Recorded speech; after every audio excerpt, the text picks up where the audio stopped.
Hey guys, welcome to another Founder Wisdom podcast. Today we've got two special guests, same business, Toolsy. We have first Cristina Nenevolia and Kerem Basali. We're going to talk about Chrome extensions. We're going to talk about Etsy and so forth. So guys, can you briefly introduce yourself and tell us a bit more about Toolsy? Hello, everyone. As Charles already told, we are co-founders of Toolsy.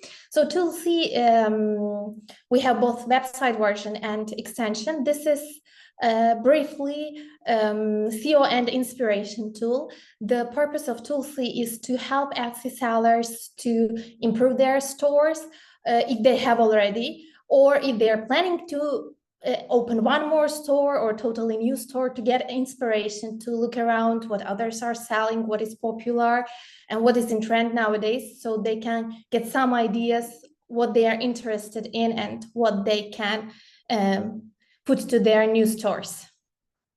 Right. And where did you get the idea? Well, I think that's a very long story, but let's make it short. We are ourselves, we started as Etsy sellers. So when we started this business, we tried to use some SEO tools which have been already existing at that time. And we just understood that some of them are not providing all information we need, or maybe they are too complicated to use. So we got an idea to create a tool that will, first of all, meet all our needs and will help others to use. And our main purpose was to make it user-friendly so that everyone without any special background can use it without problems. Got it. And why not a computer app or cloud SaaS? Why did you decide to build a Chrome extension specifically? Well, that's because it's very easy to use. It's directly instead of entering website or something, you're just integrating it to you're connecting to your Etsy store, and just with one click, you can get briefly main information you need. Got it. And in the ChatGPT age, we're seeing a lot of businesses go with ChatGPT generated SEO. Do you think this is going to last? Do you think this is going to work, or it's just a fad? I think it will. Yeah, we are going to use it quite a long time. I mean, we just started to use AI, and I believe it's going to be integrated to our life much more deeply with the time. And we are already making some implantation. Oh yeah, I think it's the correct word. Yes, that's correct. Yeah, we made some implantation to Toolsy extension, and I think until end of the month we will release the new version, and we will get a little bit help from the AI. How's it to build a company together as a couple? Like, I've tried to build stuff with my wife and has rarely worked. So how's it to do it, and what are your tricks to make it successful? I think that's a question to both of us, because I think it's good to work as a family. A lot of people are thinking that it's boring, or you are all the time together, but actually it's two different ideas, two different point of views. So it's always sometimes we are supporting each other, but sometimes we have different ideas, so we have points to think, to argue, to discuss. So I think it's good. What do you think? Yeah, I mean, since 11 years we are working as a freelancer. I mean, we used to work on the Upwork.com like 2009, and since that time we don't have problems. It's nice. I mean, Yeah, fortunate. So for the business in itself, who does what? What are the roles? How do you separate that? Well, we don't have very strict separation. I mean, we can interchange each other, but if you will consider about daily tasks, so mostly Kerem is dealing with the technical part, like with developers and so on, and my role is more taking a look how the product is using and interact with customers, getting feedbacks and so on. So Etsy got affected by SVB bank crash not so long ago. Like, how did you guys live that? How did you see Etsy customer affected by that? I believe as a seller, we didn't affect so long. It was just like a week, maybe maximum 10 days problem. And then also during the time we received the payment from the Etsy, we didn't have any problem. Hope we will not have in the future also. Yeah, to be honest, I did not feel it a lot. Right. And where do you see the website going in terms of trends? Like, are people still building stuff with their hands? Who's the demographic on Etsy? Like, tell us a bit more about the actual website, who are its customers, and where it's going. I think it's going to be more trend than now in the future because the people like to have a customized, personalized products as a gift. I mean, or as a gift or as anything else.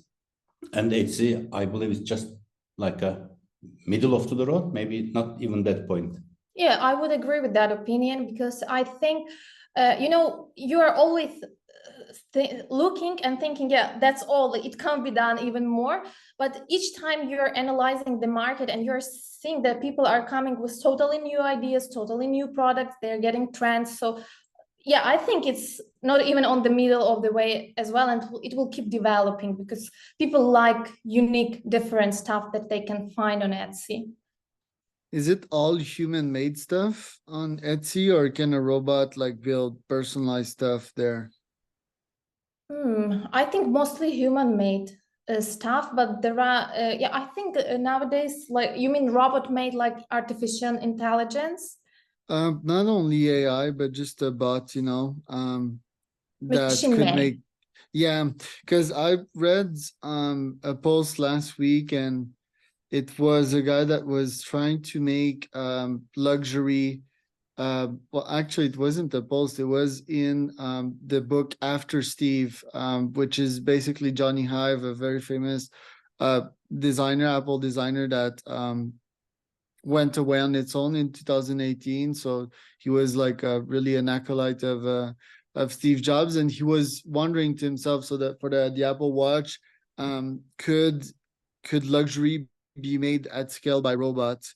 And well, I would tend to say yes, and even more than humans. But the question is, are only humans capable of making like super personalized stuff that really has a meaning, or can this also be made by a robot? I think Hard question. hard question, yes, because mostly now I think it's human made. So yeah, but I think yes, the robot made stuff, it's also possible on Etsy, but it's not a big niche right now. Yep. And yeah, I'm checking on Etsy. I think the attractiveness here is that it's unique stuff. It's, you won't find it, for example, on Amazon and all of these platforms. And I think the unique thing is that it's a human in their basement or somewhere that is doing that as a side gig, or they're trying to make it, right? So that's also cool. Apart from all the other features of Etsy, where do you see Etsy compare itself with other big platforms like Amazon?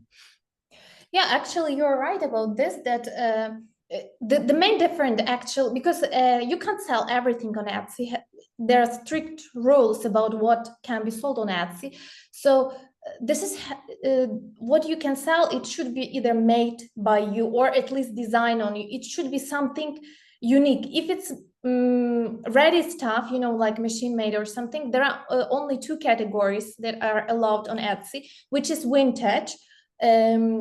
And this is also something unique because usually if you will take a look to vintage category, there is like 1-2 items selling. So it's also very unique. And another like ready-made products, it's craft supplies.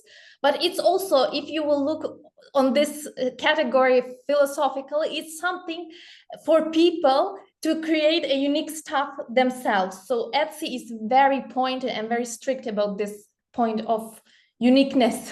Yes. Where do you see the platform going? Are they gonna keep this direction? Are they gonna add more categories? And how is that gonna affect the SEO and Toolsy basically? Well, we hope they are going to expand business. That's almost all our investment in that direction. But if you can customize any products, it is the best platform for selling. There is no any there must be some alternative. Just I don't know them. I didn't make any research, but it's just the best. I mean, they are the dominating the market at the moment. Yeah, they are most popular at the moment. Yeah, one interesting category I'm seeing is wedding. Not sure for how long they had that, but that's certainly a very, very profitable niche. I'm planning my wedding this year, and yeah, it's quite expensive. The margins are quite huge. Yes, wedding is very big niche, and you can find a lot of sellers selling quite different stuff for wedding, you know, like everything starting from bachelor party, like different accessories and so on, till the you know, the finish of the wedding, like wedding cake decoration. So you can find absolutely everything there. Yes, the prices are maybe more expensive than if you will check Amazon or somewhere else, but the point is that you don't have to buy everything from Etsy, or you know, when you're making a wedding, you want to make everything unique and so on. But if you want to put some difference, some, you know, some bright point to your wedding, to get some details from Etsy, it's great idea, because a lot of sellers are ready, even if they have quite unique stuff, but if you want something special just for you, a lot of them are ready to customize according to your taste, to your needs. And so I think it's very popular in wedding category too. Yeah, indeed. And how much customers do you have with Toolsy? How much free Google Chrome install do you have? Can you give us those statistics? Yep. Actively, we have a 10,000, almost 10,000 Chrome extension users. We have active, right? Yes. Yes. Okay. Not all times, just active. And we have a more than 13,000 registered user and approximately daily 500 or 600 unique visitors we have. Interesting. And I see your pricing here. So you've got the free version, you've got the 1 month, and you've got the enterprise. How much is the 1 month and how much is the enterprise version for now? 1 month is 5.99 USD dollar, and enterprise, it's a little bit up to what the enterprise needed. As a Toolsy, we can create custom reports. For example, let's say you are Canadian and you have, let's say, the shipping or transporting firm, and you would like to know who start to sell this year from Canada. You would like to contact with them, or you want to get them some details. We can create such a very unique reports. That's why it's a little bit up to the demand. Or for example, if there is some company, they're producing, they already have big company, they have production of something, and they have more opportunity to make their line wider, to make more products, so they can get a report to see what in their category is worth of their efforts, what they can produce more.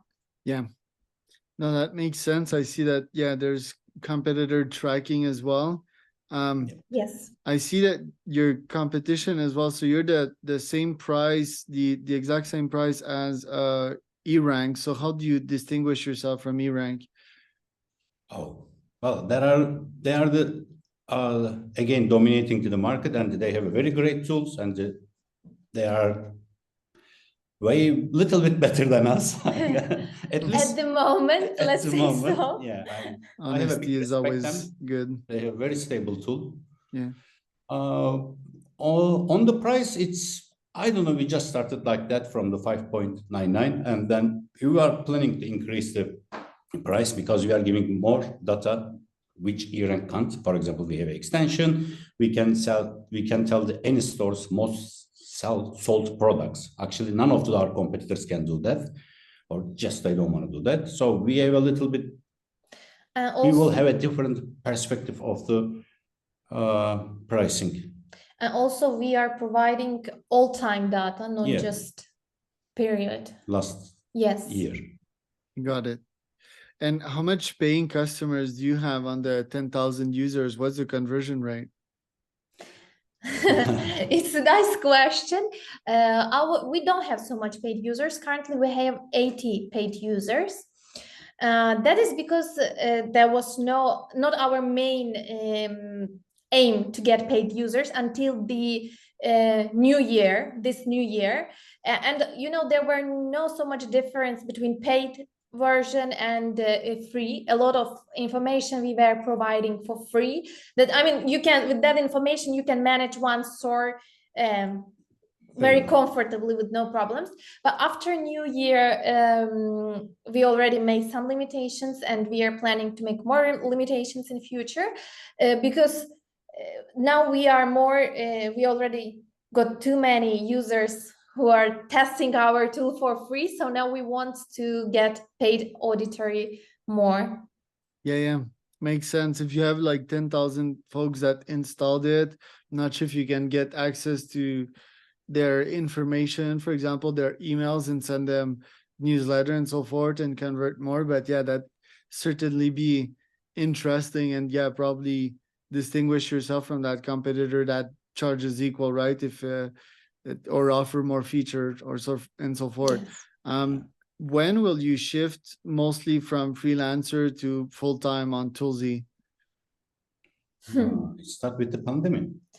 No, when we will shift to when we will become full-time workers for Toolsy. Well, I think it's how to say, very dependent with the previous questions, how many paid users you have.